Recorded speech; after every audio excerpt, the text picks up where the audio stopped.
the Liberty Network.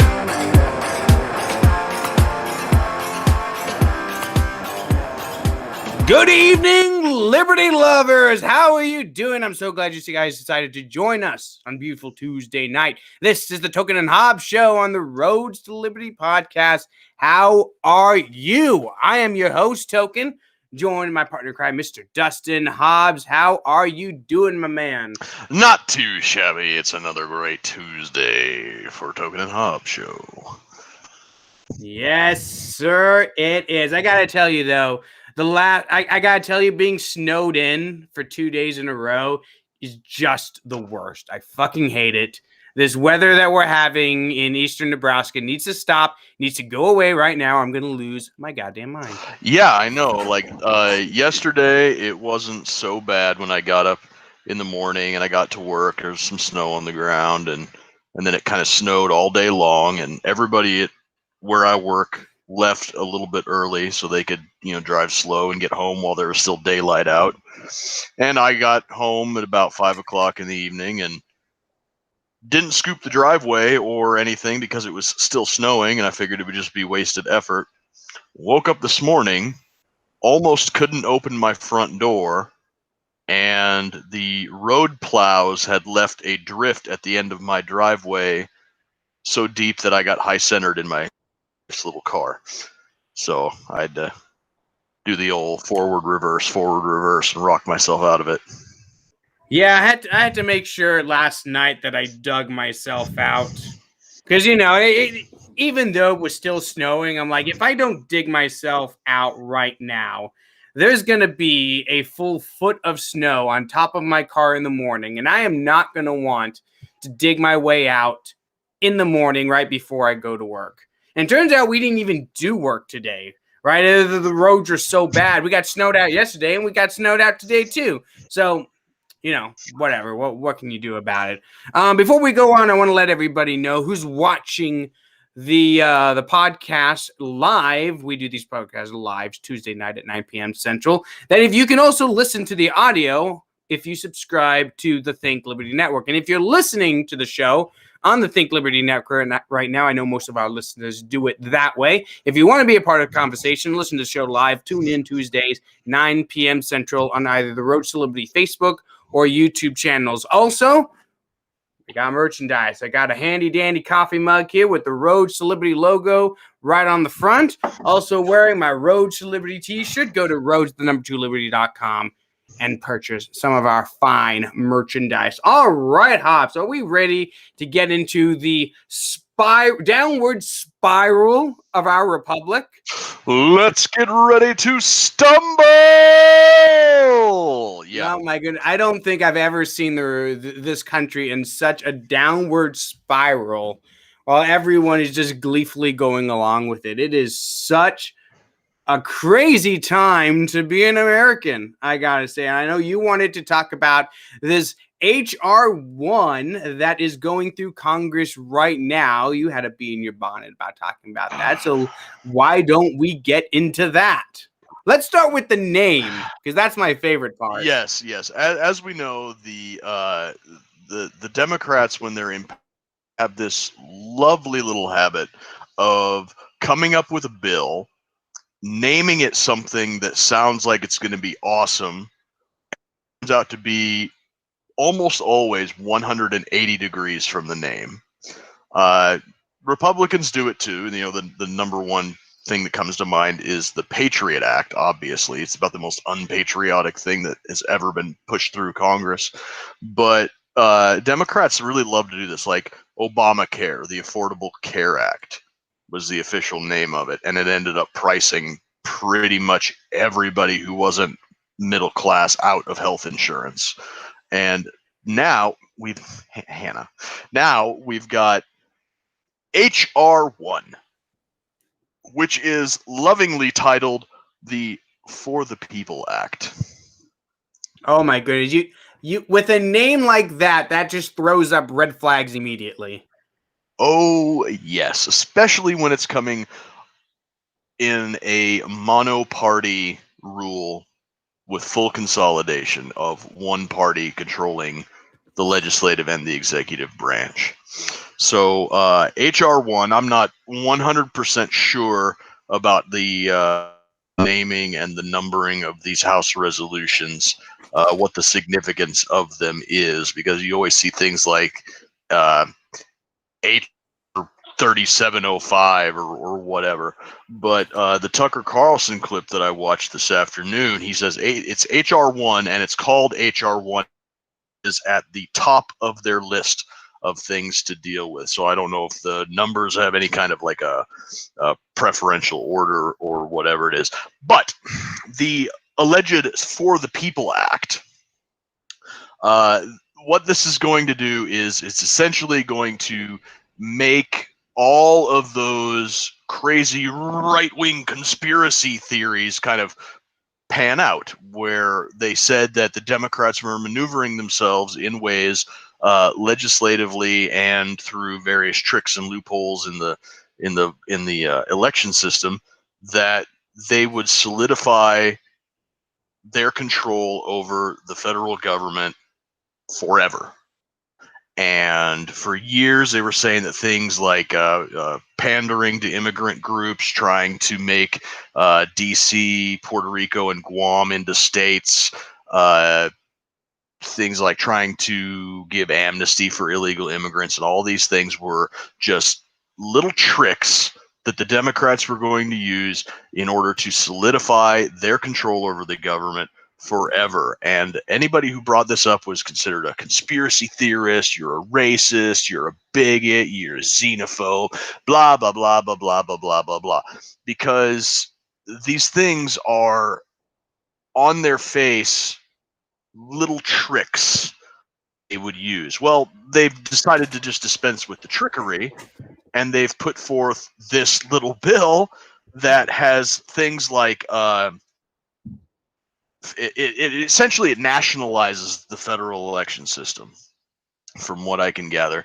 And what that means is that rather than each individual state setting the rules for how they conduct elections at the federal level for things like voter registration, absentee ballots, voter ID, things like that, what this is going to do is it's going to make Congress the supreme arbiter of what is allowed in federal elections. And these guys have ideas such as completely prohibiting states from requiring any type of identification verification to obtain an absentee ballot. So we're going to have more mail-in ballots, and things like prohibiting purges of the voter rolls. So all those lovely dead voters that everybody jokingly accuses Democrats of using will stay on the voter rolls forever. And let's see, what was some other ones? There's some it's some really terrible stuff in this bill. Yeah, what I don't here's the thing about it. I looked up this bill when you told me about it, and the first Google result I got was this op-ed piece titled "If We Don't Pass HR 1, Our Democracy is Fucked." And I looked at that title and went, "Yep, this bill is going to be garbage." Where was this op-ed at? Oh, I don't remember. It wasn't like the New York Times or CNN or something like that. It was something smaller, but that was the #1 Google result. It was some leftist website. And I looked at that and like, yeah, okay, I can already tell that this is nonsense, because this is how you sell a bad bill. You fearmonger people into going along with it. Right? This is how you pass something like the Patriot Act. Like, oh, if we don't have the Patriot Act, the terrorists are going to break into your homes and anal probe you. And then that's it. Your freedom's gone. And everyone's like, "Oh no, I don't want my anus probed. I gotta support this Patriot Act. I'm a patriot after all." Yeah, stay tuned, ladies and gentlemen. That bit about anal probing is something called foreshadowing. Yeah, you have to keep listening if you want to know what we're talking about there. But yeah, it's funny to me. It's hilarious to me that this is coming from the Democrats, the people who are saying that this last election was the most secure election in American history. So why are the Democrats, the very people who are saying that this election was fair, it was legitimate. It was the most secure in history. Why are they trying to overhaul the election process? You would think that it would be Republicans. You know, the guys have been saying that there was election fraud, that it was unfair, that it was stolen. You'd think it'd be Republicans who'd be seeking to overturn how elections are done in this country, that they'd be looking for an overhaul, right? But instead, this is coming from Democrats. Why would Democrats, of all people, want to overhaul the voting system in order to federalize it? And I think the obvious answer is, well, because Republicans, as bad a time as they had it in this election, they won a lot of state legislatures. They won a lot of elections at the state level. Sure, they lost the Senate just barely. And sure, they didn't gain the House. And sure, Donald Trump lost. But they did gain a lot at the state level, which is a problem for Democrats. But where did Democrats gain? Well, they gained at the federal level. Sure, they lost seats in the House, but they gained just enough senators to have control of the legislature. So if you're looking to secure your position going forward, the only option that Democrats would have is to overhaul the election system from the federal level, which is why you're seeing them try to overturn, like outright ban voter ID laws in various states. And that's something that never made much sense to me. Like you talk about the voter purge thing, right? Voter purges happen everywhere, and they happen routinely. This is not something that is new or controversial. Hell, voter purges happen in Nebraska all the time. This is how states remove dead voters or residents who moved out of state, right? You don't want those people on your voter rolls. So the more regular your voter roll purges are, the more likely it is that you'll catch people who aren't supposed to be voting, right? And you can remove them from the registration list. That's a good thing. You want states to purge people who are no longer able to vote. And as for voter ID laws, I know what the argument is. Oh, they're racist because minorities can't get IDs. It's a stupid assumption. Like minorities can't. I remember watching this. I can't remember where the video was, where somebody would go around the street asking a bunch of white Democrats their opinions on voter ID laws. And to a man, they all said, oh, well, they're racist because minorities don't know how to get IDs. They can't get IDs. That's just, how can you expect minorities to go down and get an ID? And then they went to a minority neighborhood and they were asking everybody, do you know how to get an ID? And they're like, yeah, I'm not fucking stupid. What do you mean, do I know how to get an ID? I have an ID right here. Do you think you're talking to a 5-year-old? Yeah, I'm an adult human being. Of course I know how to get an ID. It's like, oh, well, I get it. I get it. It's not really that voter ID laws are racist and disenfranchise childish and idiotic minorities who are just so incapable of getting an ID. No, I get it. You just don't want to have that extra check at the ballot box to make sure that only people who can vote are voting. Right. Yeah. I was gonna ask you as our resident brown person, why are you and your people so stupid that you don't know where the DMV is? I don't know, man. I get lost leaving my driveway sometimes. It's just it's hard being a Puerto Rican in big back racist America. Yes, exactly. So difficult. They intentionally hide the DMVs in such a way that minorities cannot find them. They have like this minority camouflage they put over the building so that I physically cannot see it. Right. But you can, as a white person. Right. Well, it's because they're hidden in the back of like Whole Foods and Trader Joe's and only white people go to those places. I went to a Whole Foods once. I walked past exactly. I went inside exactly one time. Never again. All it took was looking at the prices on their food. It was like, wow, filling up a paper bag costs as much as all my groceries at Aldi's. Yeah. It's like, oh, well, this isn't a thing I'm ever going to do again. Yeah, exactly. Yeah, so they're doing this overhaul because you said that they claim that the 2020 election was the most secure in history. Why would they try to be overhauling it? Well, the answer is the fact they're trying to make every election going forward more like the 2020 federal election. Broken chains of custody for mail-in ballots that may or may not be going to people who live at addresses that may or may not even exist or may not even be places of residence. All sorts of crazy things. 8 ballots showing up for the same person at the same house. Weird things like that. They're trying to make all of the elections moving forward like that because it works for them.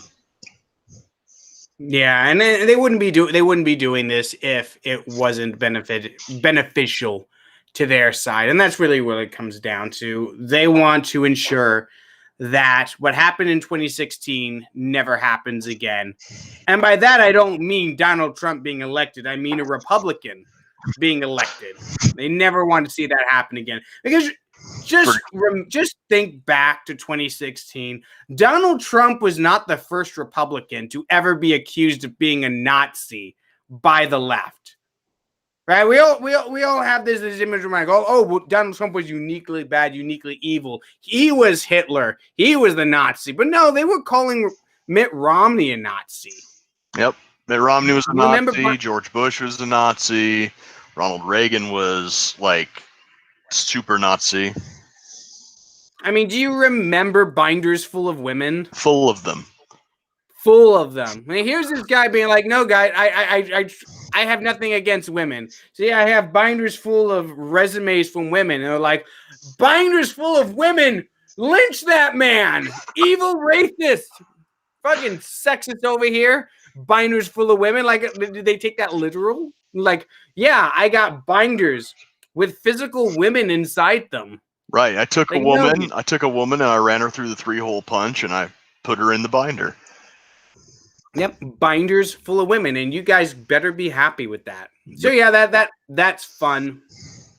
All that Democrats making sure that every election going forward is this same exact thing as the 2020 election, which again is funny considering the fact that they thought that this election was pure as the driven snow and perfect, and there were no problems at all with it, and yet they're the ones trying to overhaul the entire system. Yeah. So one of the things that they're continually railing against anybody who showed up to the January 6th thing is that why are these people rioting? Why are they so pissed off? Why are they the people that rioted at the Capitol that day thought that Trump had the election stolen from him. But why did they think they had the election stolen from him? It's because of the things like the mail-in ballots, the absentee ballots, the shady shenanigans going down at all of the counting facilities and everything was enough to put that doubt in their mind that something was off.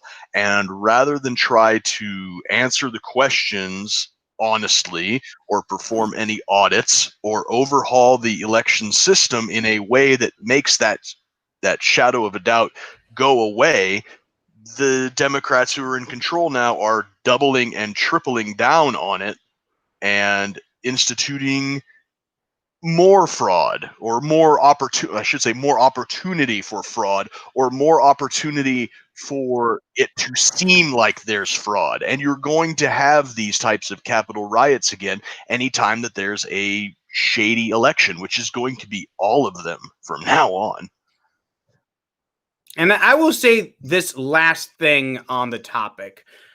I get really annoyed with this kind of a priori assumption that people make that everybody should. Yeah, I'm a fancy guy over here. Us minorities need to use fancy words.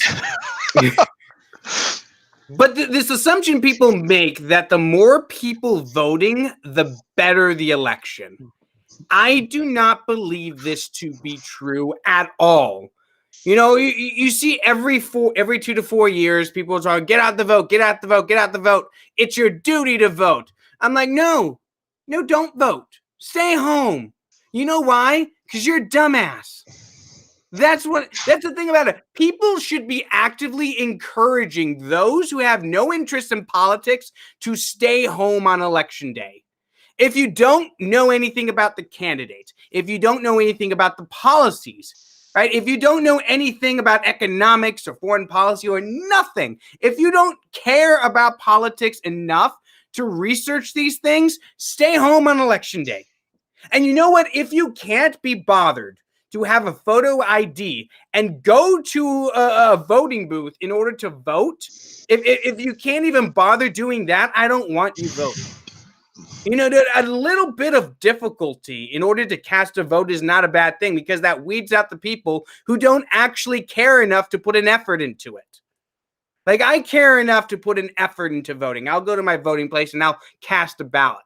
Right, but I know the candidates involved. I know the issues involved. I'm not walking in off the street not knowing a goddamn thing. And you know what? For all those elections that I don't know anything about, I leave those blank, because it's me diluting the votes of people who actually care enough about those races to research them. I should not be diluting their votes by doing that. And if you can't bring yourself to put in a little effort to get to the voting place, if the only way that you can see yourself voting is through mail, maybe you shouldn't be voting. Yeah, exactly. We said the same thing probably 3 or 4 weeks ago, that just, if your mind is so malleable that you can be convinced to go out, not only to go out and vote, but to go out and vote for a specific candidate by like a Stephen Colbert PSA, you probably have no business trying, casting your vote to steer this country in any direction. People will be, oh, you're people, you're disenfranchising people. Yes, I am. I am disenfranchising the stupid people. And if that insults you, then if that shoe fits, then you just go ahead and lace that bitch up. And this is not a new position for me. I felt this way for many, many, many years, and I've expressed this very thought quite a few times, I think, on this podcast. I don't think recently. Scuba Eye 007 says, I personally think there should be a test taken every election in order to get a voter card. I've toyed with that idea myself, but of course, the problem comes down to who is administering the test and what are the questions and answers going to be on that thing. That is what it really comes down to. And just think about it. You think libertarians are ever going to get a fair shake on a voter test? No, and whatever party is in charge is going to skew it towards themselves to ensure that their people pass the test, and those who fail it are the other guy's voters. It's just another way to entrench the current system. So, I mean, for me, it's not about a moral opposition to some kind of test. It's more of a practical, whoever's in charge and implements that test is going to stay in power forever, because they're going to make sure that only their guys win. All right. Right. Yep. So, so silver lining about this, if I can just throw in one more comment here before we move on to the next topic. Silver lining to this is something that I heard for the first time a couple of days ago in a video called, somebody called it soft secession. And it is where states are, calling it soft secession is kind of a misnomer, but what this guy laid out was basically utilizing the 10th Amendment. Much in the same way that marijuana is still illegal at the federal level, but states have said, yeah, go ahead and light one up. Or how states like California flagrantly ignore federal immigration laws. It's being illegal at the federal level, that the states just basically tell the feds to go pound sand. It could be utilized the same way for things like voter ID and voter roll purges, and putting a complete nix on mail-in votings, with the exception of some very rare circumstances and very controlled circumstances. All right, so I'm going to let you take a choice of the next topic we do. Do we want Jill Biden handing out cookies to the National Guard? Do we want Canadian mother fined for leaving her kids with grandma? Do you want Kellyann Conway possibly leaking a topless photo of her daughter on Twitter?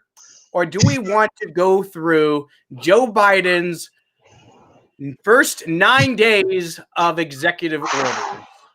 I think that the Joe Biden one is going to probably take up a large bulk of time. So before we get too rowdy into that, let's poke fun at the fucking leaf. All right, let's do that. This is from Reason Magazine. Canadian mom fined for letting grandparents babysit kids while she went grocery shopping. So I'm just going to read the first few paragraphs of this article so you guys get a gist of what's going on. It goes, a mom who dropped her kids off at their grandmother's house so she wouldn't have to drag them into a grocery store during COVID-19 has been fined $880. Natasha Cole is a mom of 4 in Simcoe, Ontario. Last week on her birthday, she left 3 of her kids with family members so she could go buy food. Even under Ontario's lockdown orders, parents are allowed access to childcare. The National Post reports that when Cole came back from her shopping trip, her kids were happily eating pizza with their cousins, uncle, and grandparents. Cole joined them. Then she and the kids headed home. As she was driving away, a cop car turned on its lights and made Cole pull over. The policeman informed her that there had been complaints about high traffic, quote unquote, at the grandparents' house. He handed her a ticket for failing to comply with the Reopening Ontario Act. A press release from Ontario Provincial Police Detachment said, quote, it was determined that police were contacted after several people were seen at the residence. Officers attending the area subsequently stopped the vehicle seen leaving and conducted an investigation, unquote. So That's what we have here, hardcore detective work. Conducted an investigation. Wow. I saw her leaving a house and I gave her a ticket. Case closed. On the back, officer friendly. You're doing the Lord's work. So what we have here is a mother of 4 kids, and she wants to go to the store and get some groceries. Now, we keep being told that in order to stop the spread of COVID-19, you need to stay at home.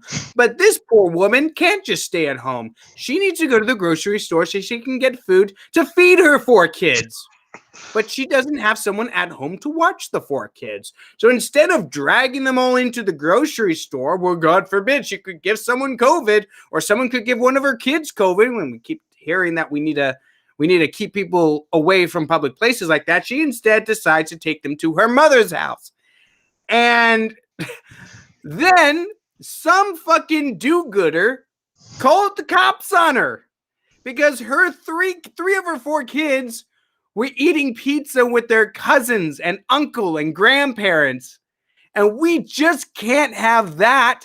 Not in COVID-19 world. That shit needs to stop. So here comes a fucking fuzz doing the Lord's work, serving and protecting, making sure that Canadians can no longer get sick. And they slap an $880 fine on this woman for the crime of being a responsible parent. Holy shit. Merry Christmas. Holy shit. Wow, that is an excellent way of putting it.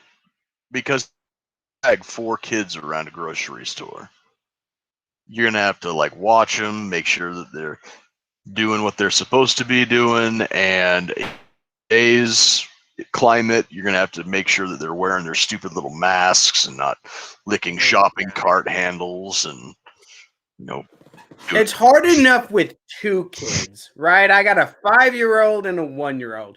They're hard enough. If there were 2 more of them, good Lord.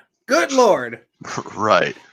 So she wants to go to a grocery store to get some food to feed these kids, because everybody knows that if you starve to death, you're slightly less dead than if you die by the coof, I guess. Because they probably ran out of chicken nuggets. Kids only eat chicken nuggets. Right. Chicken nuggets, and one of our kids is somehow subsisting on French toast Eggo waffles. The waffle. My kids eat the waffles too. Waffles and pancakes every fucking morning. Morning, noon, and night. That kid wants fucking waffles. I'm like, dude, you can't eat waffles and nothing but waffles. You're gonna give yourself the diabetes. Whatever. They get through it somehow. Oh well.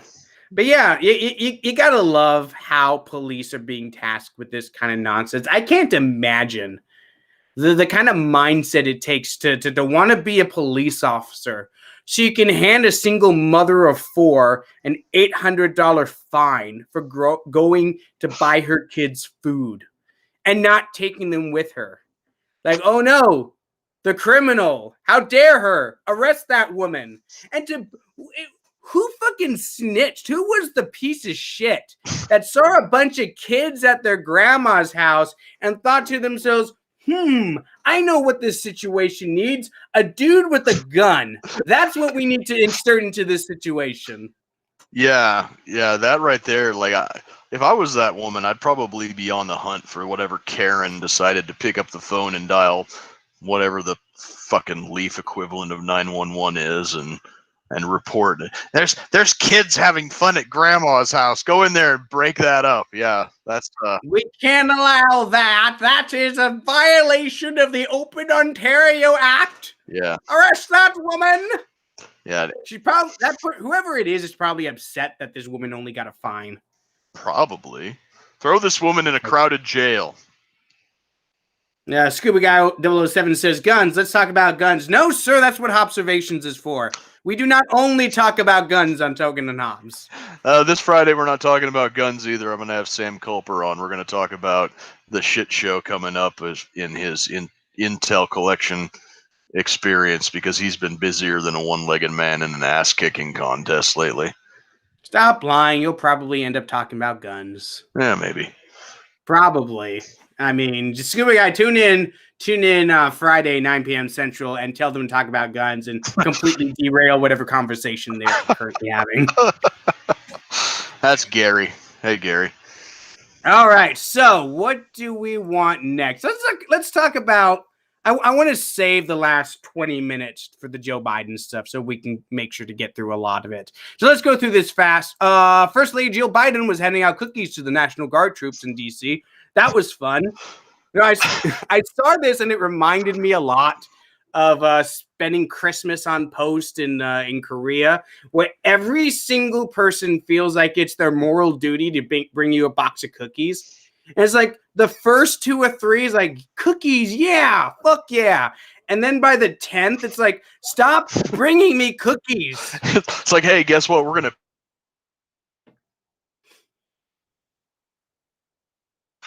Hello. We just missed that whole thing that you could just so just retell the joke. I said, guess what? We're gonna PT this off of your ass first thing Monday morning. So eat up, you fat piece of shit. Yeah, I remember just thinking, for the love of God, bring me some real food. Yeah, just anything real. I don't want any more sweets. Bring me another bag of candy, and I'm gonna throw it in your face. I'm sorry. I know you're trying to be nice, but I really don't want any more sweets. But that at least is sincere. You know, when the first sergeant is coming out to post giving you cookies, like, okay, thank you, sir. I understand. You're the first sergeant and it's your job to take care of the troops. He's not doing it for a photo op. And he's not doing it after banishing you to a parking garage either. Yeah, that's probably the worst optics ever is to have, you know, Jill Biden. She's like the sweet little old lady type caricature, you know, coming out with a box full of cookies. It's not a nice gesture. It's an apology. It's a photo op and an apology. Sorry for kicking you boys out into the cold parking garage. Have a cookie, fresh baked by the White House staff.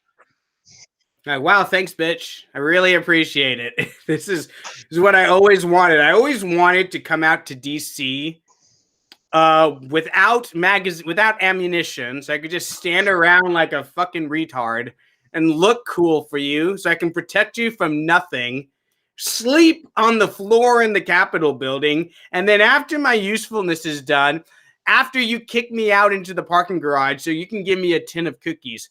Thanks. Yeah, tin of cookies that she didn't cook. The help did.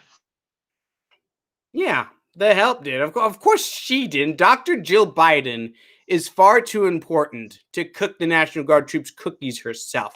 And don't forget the doctor part. Do you remember that a few weeks ago where there's a big controversy about that? Dr. Jill Biden, she has a doctorate in education. So now you got to call a doctor. Yeah. That's so stupid. I got a brother-in-law who has a doctorate. If he ever asked me to call him doctor, I'd punch him in his face. Fortunately, he's too cool to do that. All right, but if you're like, excuse me, Nate, it's doctor. Now, this guy's like a really tall guy, so I'd have to fucking punch up to get to him, but I'd do it. I'd find a way. I'd like leap into the air and punch him in the face for doing that. Yeah. It's like that got a doctorate in like music theory or something like that, which I'm not knocking. You do you, but you don't get to demand that people call you doctor if you have a doctorate in music theory or education or whatever nonsense like that. Like seriously, dude, if you're a medical doctor, cool. You can ask people to call you doctor. You're a teacher? Nah. But she's a teacher who hands out cookies to the National Guard, so good on her. Yeah. The only doctor in music theory who deserves to be doctor is Dr. Roxo, the rock and roll clown. He does cocaine. Yeah. All right. Well, I got this other story that I wanted to talk to. This one is really weird that I saw this morning. This is from the Huffington Post. And yes, I know Huffington Post, but it's an interesting article. Kellyann Conway is being investigated after a topless pic of her daughter appears on her Twitter. See, apparently, at some point yesterday, Kellyann Conway, can't pronounce her name, tweeted out a mostly topless pic of her 16-year-old daughter. Big oof there, I shall say. This woman's probably not winning any Mother of the Year awards for that one. But you brought up a couple of good points. That there's actually a few possibilities that this could be. One, it could be that someone hacked her and did this. Two, it could be that she was trying to blackmail her daughter. Or three, her daughter could have stole her phone and done this to make her mom look bad because apparently these people fucking hate each other. Yeah. Kellyann Conway she was what? She was the press secretary, right? Yeah, she was Sanders? White House counselor. White House counselor, yeah. She was White House counselor. Her husband, George Conway, is a feverishly anti-Trump lawyer, like absolutely despises Donald Trump. And their daughter seems to hate both of them. So much so that she was putting up TikTok videos of her mom and dad screaming at each other, her mom and dad screaming at her arguing with mom and dad. It's like, this is the most dysfunctional fucking family in America. This is the type of shit that like reality TV shows should be built around. Almost too wild to be believable.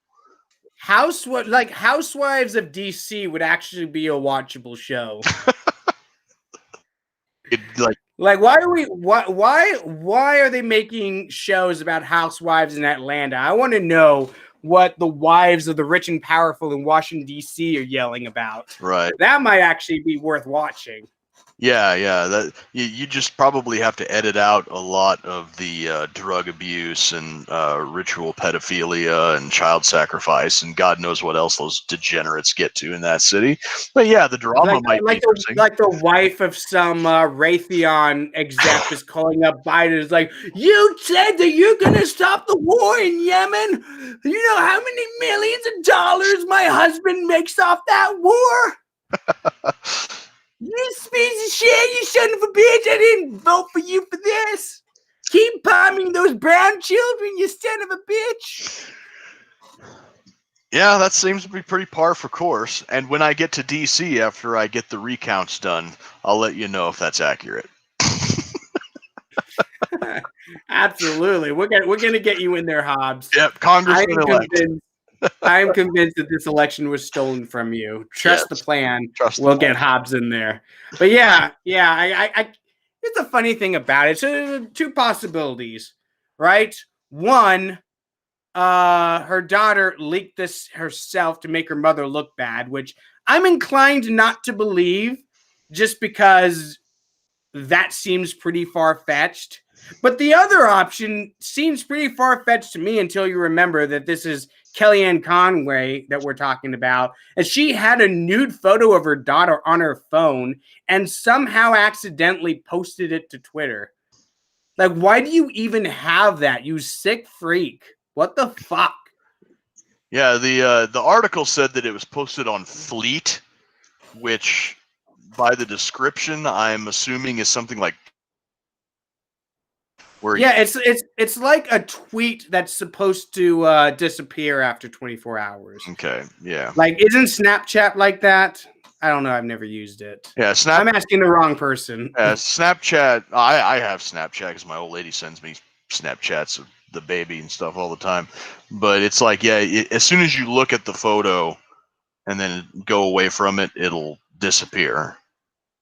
And if you reload the photo, it'll tell the sender that you reloaded the photo. And if you take a screenshot of the photo, it'll tell the sender that you took a screenshot. So if you send a tasteful side boob to your significant other and he or she takes a screenshot of it, it'll be like, hey, don't take screenshots, that's my tasteful side boob. So this is definitely family of the year material that we're looking at here. I don't know. It isn't really that important of a story, but it is kind of hilarious and sick at the same time. Yeah. Maybe it's best that you didn't win your election, Hobbs. I mean, that it was stolen from you, actually, because you did win. I did. Obviously, it was stolen from you. Obviously. I mean, it wasn't even close. It was a landslide, and we all know it. But I mean, actually, are you serving as a secret congressman right now? Yeah. Wait. If you are, you shouldn't tell us. Because the outcry, if they were to overturn your election, would just be so great that they can't do it, but they will let you be the secret congressman from Nebraska. Right. Yes. This is R and on. It's one more than Q, so it's better. That's science. But yeah. It's science. Okay, so let's get into the topic of the hour.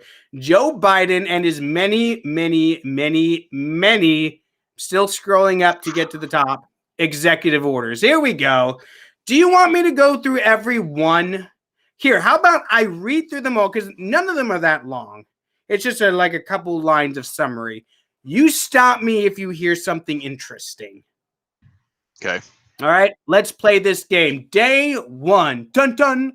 Memorandum freezing approval of rules passed in final days of Trump presidency. According to Biden's memorandum, all new impending rules passed in the last days of Trump's tenure will be reviewed by the department and agency heads. Doesn't sound like anything to be concerned about. All right. It's one spiteful president sticking it to another one. I mean, the world would be a better place if presidents would actually stick it to each other. No, they should just have a duel. Yeah. I think that'd be the best way to things. Stick it to each other with a sword. Next. Yeah. Executive order rejoining the Paris Agreement on climate change. Now, that's a big one. That's awful. Yeah, obviously, the Paris Climate Accord doesn't actually do anything to lower temperatures around the world.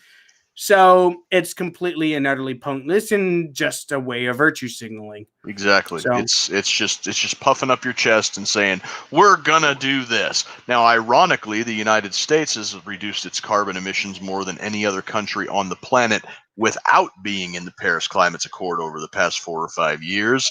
So it'll be interesting to see if that reverses course now that the market has been shackled a little bit more and we're going to have government dictates on carbon emissions rather than just the market doing its thing. And remember who is not in the accord? China. And China is the #1 polluter in the entire world. So go figure. Executive order to promote racial equity.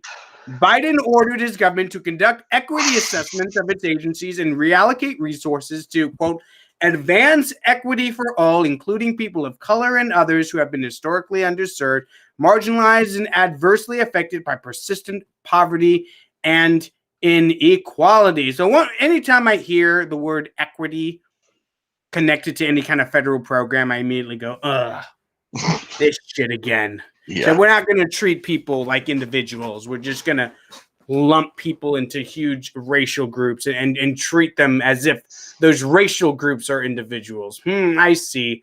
Yeah. That's fun. Yeah, So you're going to see a lot of that in this list. There's a lot of racial equity bullshit going on here. And a lot of this stuff, it's just virtue signaling gone awry. Yeah, it's the furtherance of the plan that was set out in the 1930s to move the basis for a communist revolution from a class-based struggle to a race-based struggle, because that was the easiest wedge to put into American society. Yep, fun stuff. All right, next one. Proclamation ending ban on U.S. entry from majority Muslim countries. This was the notorious Trump Muslim ban that went into effect. Was the first year of the Trump presidency. They're not really a Muslim ban, kind of that thing. Yeah, unless right. So unless North Korea is a Muslim country and Venezuela is a Muslim country, and I think there was a couple of Eastern European countries on there too. It wasn't a Muslim ban, but that's what they called it. Yeah. So that got rescinded, which is kind of ironic because he also enacted some brand new travel bans later on in this list, but we'll get to that. Maybe there's a lot of executive orders to get through. Executive order requiring mask wearing on federal property. Not that big a surprise, but it is kind of ironic to see White House press conferences where what's her face with the orange hair? I can't remember. She's never wearing a mask in any of them.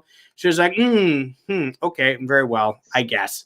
If he wants to order people on federal property wear masks, okay. Just don't go to federal property. Yeah, I guess, whatever. I mean, I gotta wonder, like at a military base in a dorm, like in your room, that's technically federal property. So do you have to wear a mask when you're inside your room by yourself? Don't give them any ideas. The mask is going to be the new reflective belt. Oh, we got to get to that Chinese story. We foreshadowed it. Mm-hmm. All right, let's get through some of these. Executive order coordinating government-wide COVID-19 response. This is one of those virtue signaling things. I write an order to look into how we can better deal with COVID. That's like half of these read like that, right? So they're not really something to go into. Executive order revising immigration enforcement policies, revoking Trump-era's policy that cracked down on communities shielding undocumented immigrants from deportation. I guess essentially that's like sanctuary cities, right? They'll no longer go after sanctuary cities. Executive order undoing regulatory restrictions on federal agencies. Executive order incorporating undocumented immigrants into a census. Now, that's a big one because what the policy was is that illegal immigrants wouldn't be counted towards the census, which meant that they couldn't be counted towards the number of congressmen a state gets. Mm-hmm. That's being reversed now. So now illegal immigrants are going to be counted for the purposes of assigning congressmen to various states, which of course Democrats would probably love, as that gives a lot more congressmen to places like California. Right. California was set to lose, I think, 2 or 3 representatives if the illegal immigrants were and non-resident aliens were stricken from the census. All right. Executive order canceling the XL Keystone Pipeline. That one got a lot of people pissy about because of a lot of jobs that got canceled as well. Executive order banning discrimination on the basis of gender identity or sexual orientation. This is kind of a double whammy where he rescinded the ban on transsexuals in is transgender the new accepted term now? I can't remember. In the military, and also in regards to competing in sports. Right. So he essentially just banned women's sports is what essentially he did. Yeah. So as far as the military thing goes, people say that everybody has a right to serve their country, and I say you are absolutely wrong.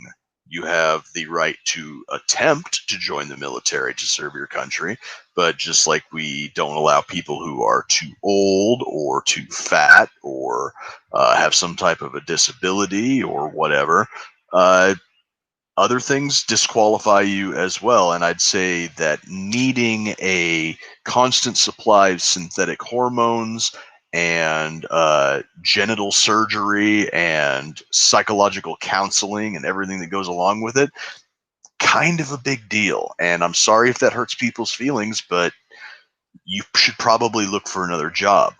However, the military does have a waiver system for people with specific skills that it absolutely needs. So if you're the only underwater neurosurgeon on the planet and you happen to be a transgender, the military will find a way to get you in if they need you. However, if you're just, some tranny who wants to be a cook, military's got plenty of cooks. Military's got plenty of mechanics.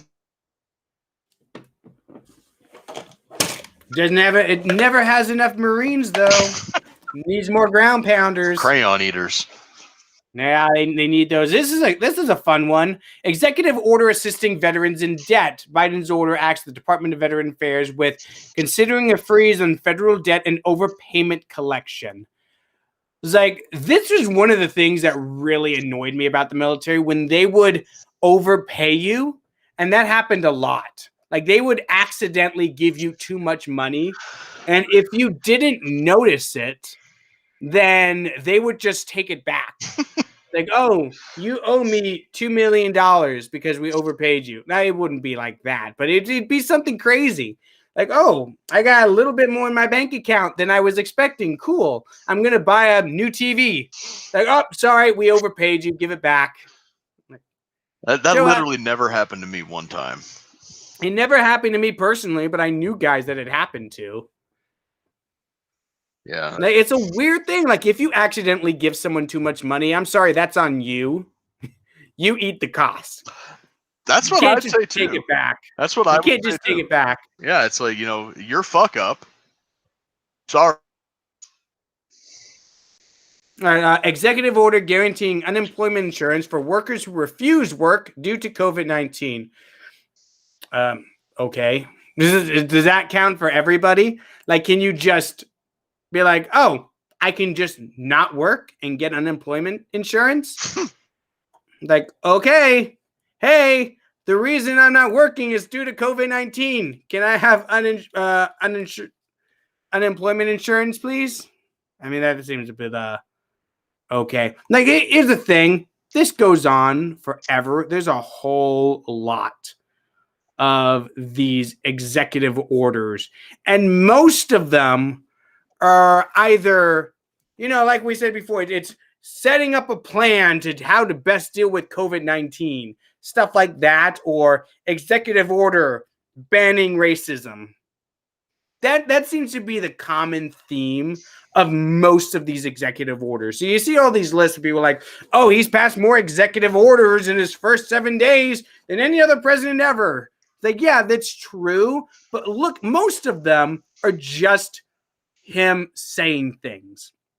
Right? He's like, this executive order is denouncing racism aimed at Asian people. Like, oh, okay, thanks. This executive order is telling the Department of Health to do a better job combating COVID. Like, right. Oh, cool. Thanks. So I bet they weren't trying their hardest before, but now they will.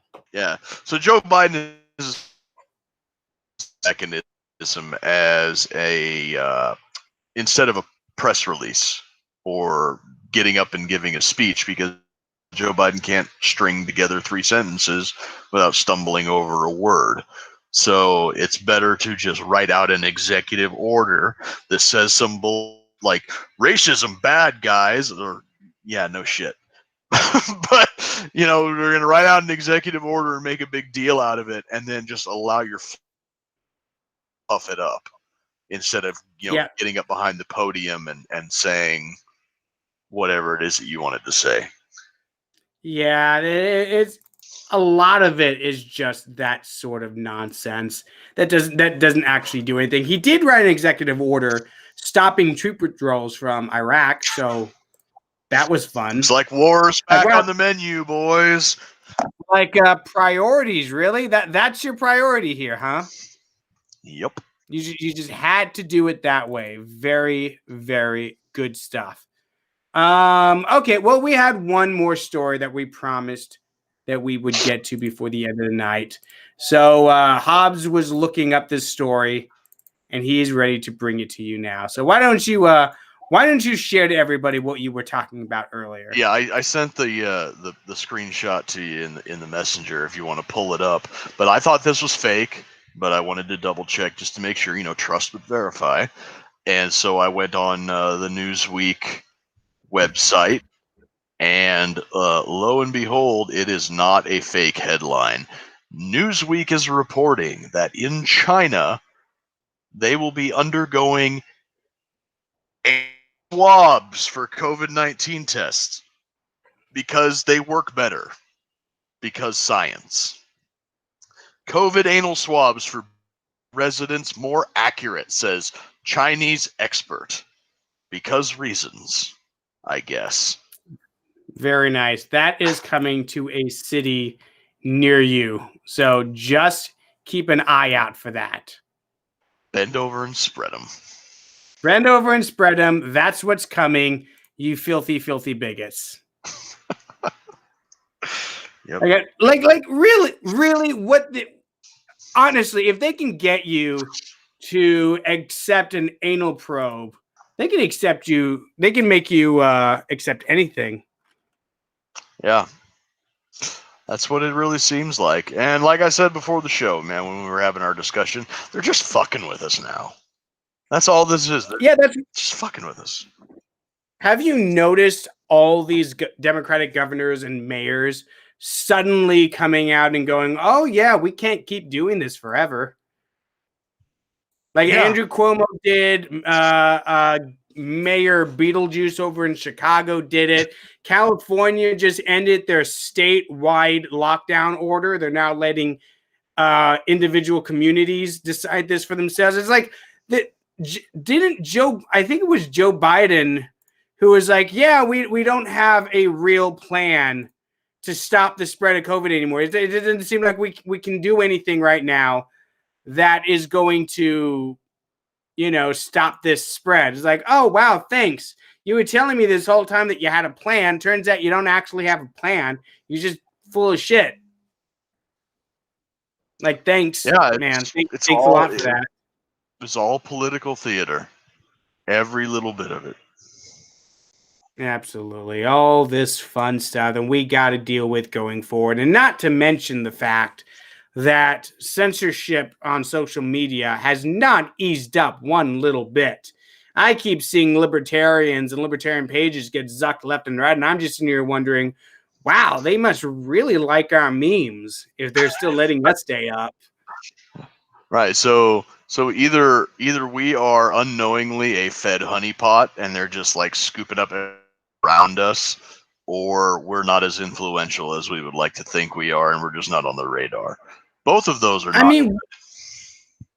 I mean, we got on the Guardian's radar, right? And what was that government? It wasn't a government agency. It was some think tank wrote a whole piece about us. Not about us specifically, but we got an honorable mention in it. Yeah, the NCRI. Yeah, it's not like people don't know we exist. We're not a very big podcast as far as podcasts go, but Antifa found us, the Guardian found us. We end up in papers about cyber terrorism for some reason. It's weird the number of places where we pop up, and yet we're still here strong. Somehow. And you know what? I think a big reason why our YouTube channel has started to grow the way it has is because a lot of people who used to watch the show on Facebook, they got banned. So now they have to watch on YouTube. Yeah, we've got a couple of Facebook comments here, but most of them were from Scuba Guy 007, my buddy Gary, and Dante Hill. I haven't seen you in the comments before, so thanks for coming out. Appreciate it. Hope you become a regular listener. Yeah, absolutely. We love all our listeners, and we want you guys to come back. So that's going to be it for us tonight. Hobbs, you were talking about having a show on Friday. Why don't you tell us a little bit about that? Yep, Friday, 9 p.m. Central, going to have buddy Sam Culper from Forward Observer on. We're going to talk about Intel collection and some of the patterns that he's been seeing. Check out some of his work. You go to forwardobserver.com. It's a subscription service. It's $10 a month. You get a early warning email morning around 10, 11 o'clock or so. Got some good info in it. Nice little infographic. And he's been doing a really good job of keeping tabs on what the crazies out on the left coast are up to. Absolutely. And if you want to keep in touch with Road to Liberty, see all our latest memes that we're always posting every day. We're on Facebook, we're on Twitter, we're on Instagram, we're on MeWe, and YouTube. Please subscribe to our YouTube channel. Help us grow. We are aiming for 1,000 subscribers by the end of the year. So please get on that and help us grow. All right, everybody, that's it for tonight.